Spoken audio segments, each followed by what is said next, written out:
Olá, eu sou o pastor David Paniaga. Hoje vamos meditar sobre Atos capítulo 2, versículo de número 42, que diz assim: E perseveravam na doutrina dos apóstolos, e na comunhão, e no partir do pão, e nas orações. Mais uma vez, e perseveravam na doutrina dos apóstolos, e na comunhão, e no partir do pão, e nas orações. Quem perseverava na doutrina dos apóstolos? A igreja primitiva. A igreja primitiva, ela inicialmente era composta de 120 irmãos. Após Deus ter derramado do seu Espírito no dia de Pentecostes, e sucessivamente após a pregação do apóstolo Pedro, o primeiro sermão pentecostal, a Bíblia fala que quase 3.000 almas aceitaram a fé. Essa igreja primitiva, no seu início, ela foi um exemplo para a igreja do século 21. E aqui nesse versículo contém os motivos que nós devemos nos espelhar nessa igreja primitiva. Eles perseveravam na doutrina dos apóstolos. O apóstolo Paulo afirma que os crentes em Cristo estão edificados sobre o fundamento dos apóstolos. O fundamento dos apóstolos é a mesma coisa que doutrina dos apóstolos. Aos apóstolos foi dado a missão de lançar as bases doutrinárias da Igreja de Cristo. Essas duas expressões fazem referência aos ensinos dos apóstolos e não aos apóstolos em si. Ou seja, a igreja não está fundamentada nesses homens, mas na doutrina que eles receberam de Cristo e repassaram à Igreja do Senhor.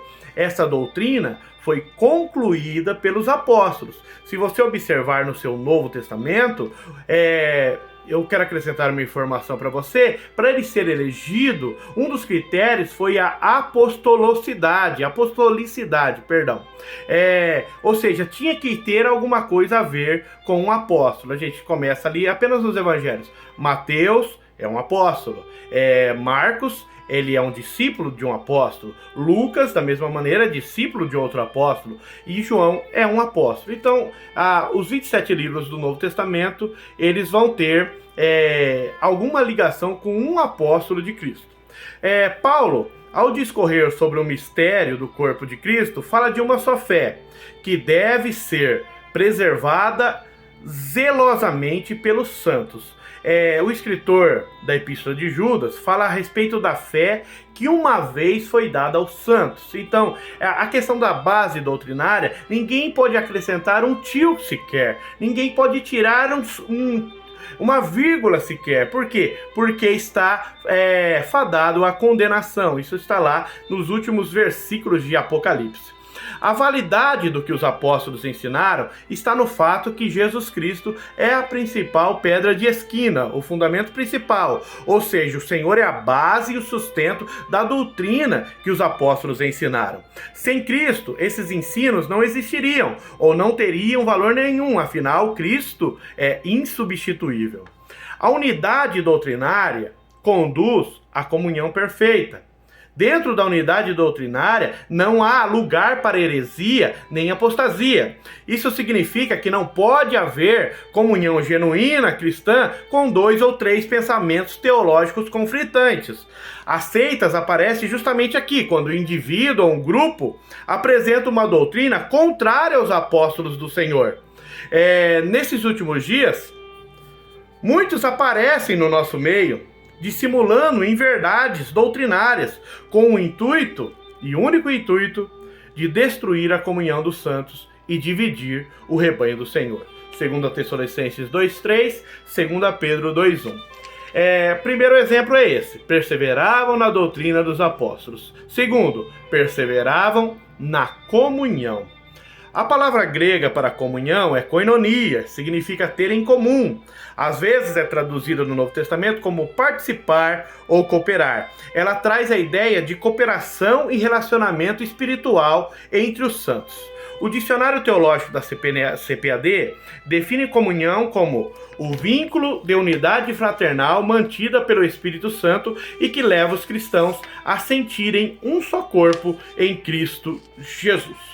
A comunhão que trata as Escrituras resulta na salvação que desfrutamos em Cristo. 1 Coríntios 1,9. Fiel é Deus, pelo qual fomos chamados para a comunhão de seu Filho Jesus Cristo. Ela é a comunhão do e no Espírito Santo, Filipenses 2:1. É a comunhão da fé, Filemão, versículo 6. É a comunhão dos crentes uns com os outros e com Cristo. Está escrito em 1 João 1:3. O que vimos e ouvimos, isso vos anunciamos, para que também tenhais comunhão conosco. E a nossa comunhão é com o Pai e com seu Filho Jesus Cristo. A comunhão da igreja primitiva era completa. Reuniam-se em oração e em súplica, mas também se reuniam para socorrer os necessitados. Eles, além de perseverar nas doutrinas dos apóstolos e na comunhão, também perseveravam no partir do pão. Vivemos época dos chamados cristãos desengrejados. Esses cristãos, eles não perseveram no partir do pão. Os crentes primitivos mantinham uma comunhão tão intensa entre si que se reuniam com alegria e singeleza de coração para celebrar a Santa Ceia do Senhor. Era o seu partir do pão. Mais adiante, notaremos que a igreja primitiva se reunia todo primeiro dia de semana para participar da ceia do Senhor. Evidentemente, essa prática começou imediatamente e essas crianças em Cristo perseveraram em participar fielmente da comunhão, sempre no primeiro dia da semana. Eles em Cristo e Cristo em cada um deles. Pode haver, será, comunhão mais plena do que isso? Não era simplesmente uma cerimônia, era um memorial. Fazei isso em memória de mim. 1 Coríntios 11:24. Uma festa na qual lembravam a morte e ressurreição do Senhor Jesus. A expressão mais sublime do amor divino. Voltemos então a participar, ou melhor, celebrar a Santa Ceia do Senhor como a reunião mais importante e solene da igreja. Todas as vezes que congregamos com essa finalidade, lembremos-nos que Cristo morreu e ressuscitou. E mais uma vez certificamos que Ele em breve virá para levar a sua igreja, até que Ele venha. Participe da Santa Ceia até que Ele venha. Por último, perseveravam nas orações. Lucas nos informa que a comunhão da igreja primitiva tinha como base a oração. A igreja começou numa atmosfera de oração e assim permaneceu. Isso significa que as reuniões de clamor e intercessão eram frequentes e poderosas. Há quem diga, é pouco oração, pouco poder. Muita oração, muito poder. Haja vista que, certa ocasião, a força da oração daqueles santos chegou a abalar a estrutura do prédio que estavam reunidos.